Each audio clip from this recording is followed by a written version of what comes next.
آزادی اللہ کی بہت بڑی نعمت ہے۔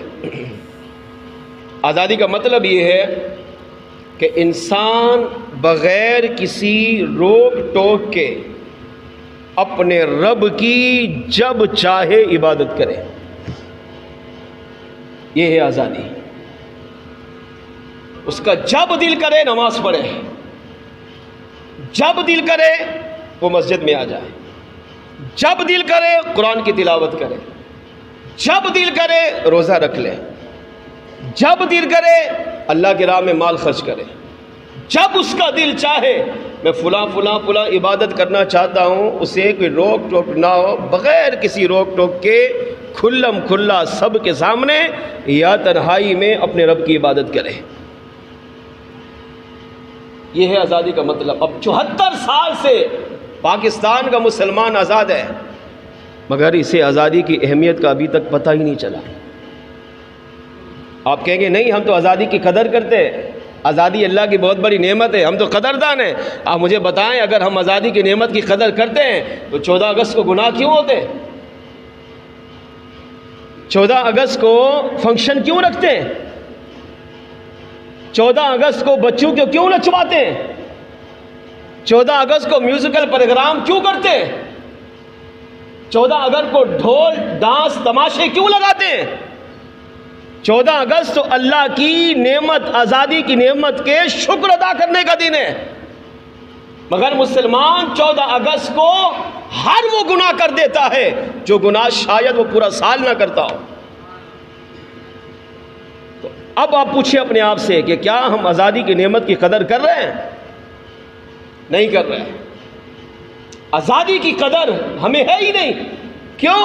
کیونکہ ہم نے غلامی دیکھی نہیں ہے۔ ہاں، میں اور آپ سوچیں 60 70 سال 80 سال کے بیٹے بچپن میں پیدا ہوئے تو کہاں؟ پاکستان میں۔ تھوڑا ہوش سنبھالا جوانی میں آئے کہاں تھے؟ پاکستان میں۔ غلامی تو ہم نے دیکھی نہیں، ہم تو پیدا ہوئی تھے ہی آزاد ہیں۔ اب ہمیں آزادی کی قدر کہاں ہوگی؟ پھر آزادی کی قدر پوچھو تو بلال حبشی سے پوچھو، جس نے ساری زندگی غلامی میں گزاری، غلامی میں بکا، کتنے اس کے مالک بنے، کتنی مارے کھائیں، کتنی تکلیفیں سہیں، کوئی ایسی تکلیف نہیں ہوگی جو بلال حبشی نے برداشت نہ کی ہو۔ کیوں؟ غلام تھا۔ ان صحابہ سے پوچھے جن صحابہ نے آزادی کی نعمت سے پہلے غلامی میں گزاری، جن پر بھاری پتھر رکھے جاتے تھے اور ان کا گوشت، ان کی ہڈیاں، ان کے جسم کے بال جل جاتے تھے، مگر پھر بھی وہ اپنے رب کا نام لینا اپنی زبان سے ترک نہیں کرتے تھے، پھر بھی وہ اپنے آقا صلی اللہ علیہ وسلم کی محبت کا دم بھرتے تھے، پھر بھی زبان پر لا الہ الا اللہ محمد رسول اللہ کا نعرہ جاری رکھتے تھے۔ چربی پگھل جاتی تھی، تپتے ہوئے کوئلوں پر صحابہ کو لٹایا جاتا تھا، وہ کوئلہ جل کے راکھ ہو جاتا، صحابہ جلتے جلتے بے ہوش ہو جاتے تھے، مگر پھر بھی وہ دین اسلام کو اپنے آپ سے دور نہیں کرتے تھے۔ آزادی کی نعمت ان صحابہ سے پوچھیں۔ مگر ہم پیدا ہوتے ہی آزاد ہیں تو ہمیں آزادی کی قدر ہی نہیں ہے۔ اچھا، آج کے دور میں آپ دیکھ لیں، چلو آپ بولیں گے یہ تو 1400 سال پہلے کی بات ہو رہی ہے، آج کے دور میں مقبوضہ کشمیر کے مسلمانوں سے پوچھو آزادی کی نعمت کیا ہے؟ کتنے سالوں سے کیا وہ قید میں نہیں ہے؟ کیا وہ اپنی مرضی سے کچھ کر سکتے ہیں؟ نہیں۔ فلسطین کے مسلمانوں سے پوچھو، برما کے مسلمانوں سے پوچھو، چیچنیا کے مسلمانوں سے پوچھو، مصر میں، عراق میں، شام میں، لیبیا میں جا کر ان مسلمانوں سے پوچھو ان کا حال کیا ہے، جو اپنی مرضی سے اذان نہیں دے سکتے۔ اذان دیں گے تو مار دیے جائیں گے، نماز پڑھیں گے تو مار دیے جائیں گے، تلاوت قرآن اگر کھلم کھلا کریں گے مار دیے جائیں گے۔ ان مسلمان ممالک میں جا کر دیکھیں جہاں اذان پر، نماز پر، قرآن پر، تلاوت پر پابندی ہے وہاں مسلمان، مگر کھل کر رب کی عبادت نہیں کر سکتے۔ کیوں؟ آج آزاد ہونے کے باوجود بھی غلام ہیں۔ ان سے پوچھیں آزادی کی قدر کیا ہوتی ہے۔ یہ آزادی کی قدر ان مسلمانوں سے پوچھیں جنہوں نے پاکستان بنانے میں اپنی جانوں کا نذرانہ اللہ کی بارگاہ میں پیش کیا۔ آزادی کی صحیح معنوں میں قدر وہ مسلمان جانتے ہیں۔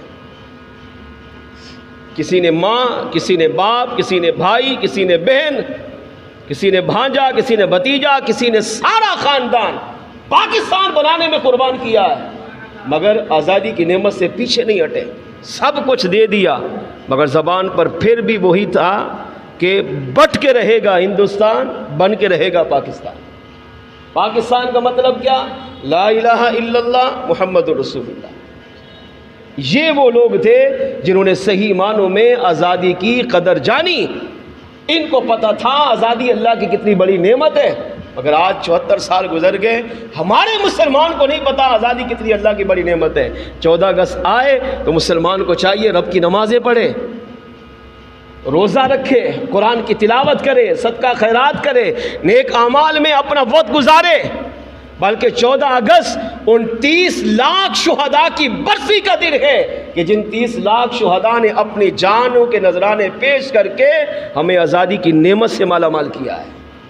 ان 30 لاکھ مسلمانوں کی، ان شہیدوں کا خون پاکستان کی بنیادوں میں موجود ہے۔ اگر وہ قربانی نہ دیتے تو آج ہمارے پاس ملک پاکستان ہی نہیں ہوتا۔ آج جو ہمیں اللہ نے آزادی کی نعمت دی ہے، یہ حقیقی معنوں میں ان 30 لاکھ مسلمانوں کی قربانیوں کا نتیجہ ہے۔ اب 14 اگست کو کیا ہے ان کی برسی، تو برسی میں کیا ڈھول بجایا جاتا ہے، کیا ناچا جاتا ہے، بیٹیوں کو نچوایا جاتا ہے، کیا دھول تماشے کی محفلیں سجائی جاتی ہیں، کیا میوزیکل پروگرام سجائے جاتے ہیں، کیا مسلمانوں کو اس طرح ستایا جاتا ہے؟ نہیں۔ 14 اگست کیا شراب پینے کا دن ہے، زنا کرنے کا دن ہے؟ معاذ اللہ۔ 14 اگست رات 12 بجتے ہیں، مسلمان سمجھتا ہے میں آزاد ہو گیا۔ اب آزاد کا مطلب میں بھائی جو چاہے کروں، کوئی مجھے پکڑنے والا، پولیس فوج لیڈر کوئی بھی مجھے نہیں پکڑ سکتا، جو چاہے کرو۔ مسلمان یہ سمجھتا ہے 14 اگست کو پاکستان میں سب سے زیادہ زنا ہوتا ہے، شراب پاکستان میں ختم ہو جاتی ہے، باہر سے منگواتے ہیں۔ کیوں؟ زنا کے اڈے فل ہو جاتے ہیں۔ کیوں؟ کیونکہ مسلمان نے آزادی کا مطلب یہ سمجھ لیا، اب میں آزاد ہو گیا، کوئی قانون مجھے پکڑ نہیں سکتا، لہذا میں جیسے چاہوں آج کی رات گزار سکتا ہوں۔ اب یہ جو مسلمان 14 اگست کو بدکاری میں، زنا میں، شراب میں اور طرح طرح کے گناہوں میں گزارتا ہے، اب بتائیں مرنے کے بعد یہ ان 30 لاکھ مسلمانوں کے سامنے کیسے منہ لے کر جائے گا جنہوں نے اپنی جانوں کے نذرانے 14 اگست پاکستان بنانے کے لیے اللہ کی بارگاہ میں پیش کیے؟ کیا منہ دکھائے گا؟ اگر ان میں سے کسی ایک نے سوال کر لیا کہ ہم نے تو پاکستان کے لیے سب کچھ قربان کیا، مگر تو نے ہمارے لیے کیا کیا؟ اگر ہم چاہتے ہیں کہ ان 30 لاکھ شہدائے پاکستان کے سامنے ہم سرخرو ہوں، وہ ہم سے خوش ہوں، ان کی روحیں ہم سے خوش ہوں، ہمیں چاہیے ہم آزادی کی نعمت کو سمجھیں، آزادی کی نعمت کی قدر کریں، اور 14 اگست کو اللہ اور اس کے محبوب علیہ الصلوۃ والسلام کی شریعت میں گزاریں اور اس پر اپنے رب کا شکر ادا کریں۔